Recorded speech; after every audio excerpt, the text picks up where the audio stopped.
Hello everyone, this is Asif from Mango Education. Welcome to Hello Educator.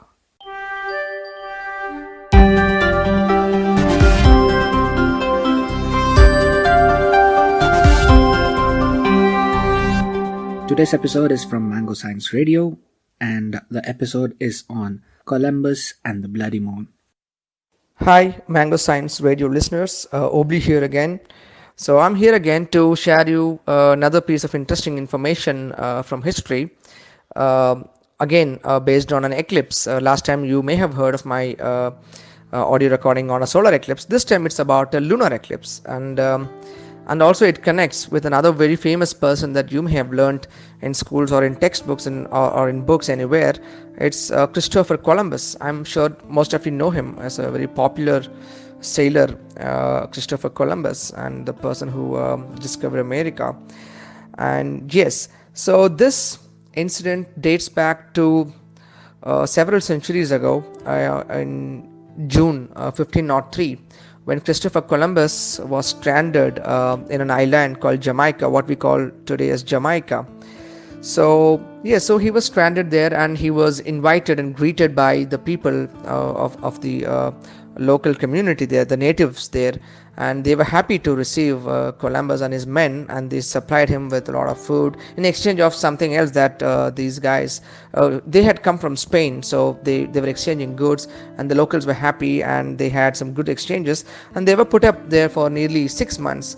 But as the time progressed, there was a famine that was looming large over the local community, and they were not able to supply with food anymore to the Columbus and his men, and also Columbus and his men were also tired of not getting food beyond a time, and Columbus had to do something desperately, because they had no way of getting back to Spain until they had to be rescued, because they didn't have enough supplies to leave. So they had to wait for the ships to come, or to be till they wait for the ships to come to rescue them. They had to be alive on the island. So the only way that could happen is if the locals support them. So luckily Columbus had a table of an astronomical table which contained details of eclipses that would happen in the next few years, and luckily there was one that was coming up on Feb 29, 1504. So remember, it was not very far away. It was 6 months later, and Columbus thought of an idea. What if I can use this eclipse as event that to create fear among the natives and make them supply food to me and my men? And that was an outrageous thought. That was not the right thought, but then Columbus had no choice. So what he did was, just 3 days before the eclipse would begin, so 3 days before Feb 29, he just called the natives, the chief of the local tribe, and informed him, like, if you do not supply us with food anymore, and our gods will be very angry, and they will make the moon disappear from the view, and they will make the moon appear bloody red in color, showing that they are very angry. And locals, of course, did not take this very seriously, and also some of them were confused, and some of them were not even sure. They didn't pay heed to his words. That Columbus was waiting for this day to come, Feb 29, to arrive. So as we all know, the lunar eclipses happen during a full moon day. So this particular eclipse would happen just at the moon rise time, the local time, so around 7:30ish local time on Feb 29. So as the moon was rising, as the sky was darkening, and the locals started observing that the moon was being slowly eaten up by something. They didn't know it was the shadow of the earth falling on the moon, but they could see it slowly disappearing. So the moment they started seeing the moon is being taken away slowly, and they panicked, and some more time elapsed, and the moon was getting more and more disappeared more and more from view. At some point, what we call as the totality phase, the entire moon turned blood red, and that was the moment that locals was completely shaken, and they were panicked, and they went running to Columbus, begging for his forgiveness, and they said, we will supply you with whatever you want, just please the gods, talk to the gods, and make the moon come back again in its normal position, normal state. We don't want to hurt the god anymore. So Columbus said he'll get back in, and he'll talk to the gods, and then he'll come out and tell them whatever's happened. So he goes back in. Now the eclipses can last for a long time. Not they're not like the totality phase is not like a solar eclipse where it lasts for only few minutes, but this can last for hours if it's really long. This particular one I think lasted for almost an hour, the totality phase. So he goes in. Columbus uses his sand glass, keeps checking the time, and when it is really nearly 50 minutes or so, nearly an hour time has elapsed, he comes out. Then he talks to the native people there. He said, I've spoken to the gods.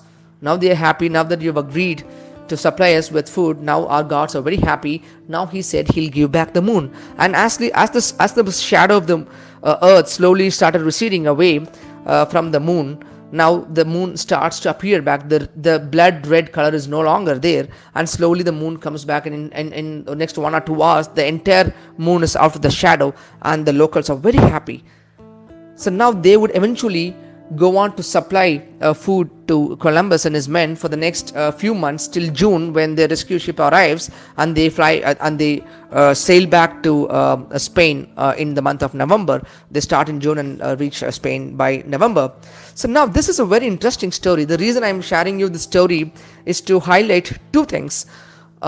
One is how Columbus was able to use his knowledge of an eclipse to manipulate or fool people who were not so knowledgeable on eclipses or what was going on with the eclipse. They may have seen eclipse, but then they wouldn't have known how an eclipse occurs. They would have connected an eclipse with always a bad omen. So that's how they reacted. So the way that was true, because the way they reacted to it was like that. So that was one thing that was not right on Columbus' part. Of course, it was the hard-earned food supply of the native people that was taken away from them during the time of a famine, but they didn't have a choice. They were feared. So once you have a knowledge of something, you can drive people into fear who do not have the knowledge on that. So that could be used to be manipulated. Secondly, this also tells us a very important fact, why it is important as a society for us to be scientifically literate, so that we cannot be fooled. If we do not take science seriously or have some basic understanding of science of the world around us, it is very easy for us to be manipulated by people in power or people who would want to cheat us or manipulate us. So this stresses upon the need for the scientific temperament among the society. So that is one of the things that we can learn from this lesson, this episode of what happened between Columbus and his the native people of the island of Jamaica. So this is another interesting piece of information that I wanted to share with you guys. So hope you enjoyed it. I'll share you some other stories quite often with you guys. So until then, catch you up later. Bye.